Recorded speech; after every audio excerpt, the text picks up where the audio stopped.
உங்கள் ஆங்கில பேச்சை அடுத்த நிலைக்கு கொண்டு செல்ல விரும்புகிறீர்களா? இதோ நீங்கள் இன்று முதல் பயன்படுத்தக்கூடிய 3 சிறப்பான வார்த்தைகள். எண் 1. வெரி ஈஸி என்று சொல்லாதீர்கள். அதற்கு பதிலாக எஃபர்ட்லெஸ் என்று சொல்லுங்கள். இதன் தமிழ் அர்த்தம் மிகவும் எளிதான அல்லது சிரமமில்லாத. உதாரண வாக்கியம்: She makes dancing look effortless. அவர் ஆடுவதை பார்த்தால் மிகவும் எளிதாக தெரிகிறது. எண் 2.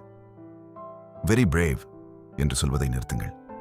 இன்னும் தைரியமாக இருப்பதை சொல்ல courageous என்று பயன்படுத்துங்கள்.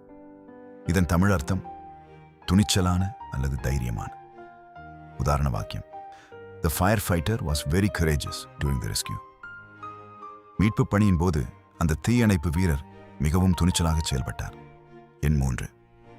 I am going to bed என்று சொல்வதற்கு பதிலாக I am going to hit the sack என்று முயற்சி செய்யுங்கள். இதன் தமிழ் அர்த்தம் நான் தூங்கப் போகிறேன். உதாரண வாக்கியம்: I am really tired, so I think I'll hit the sack. நான் மிகவும் சோர்வாக இருக்கிறேன், அதனால் நான் தூங்கப் போகிறேன் என்று நினைக்கிறேன். சாதாரண ஆங்கிலத்தை தவிர்த்து இது போன்ற புதிய வார்த்தைகளை பயன்படுத்தி பேசுங்கள். மேலும் பல தகவல்களுக்கு எங்களை பின்தொடருங்கள்.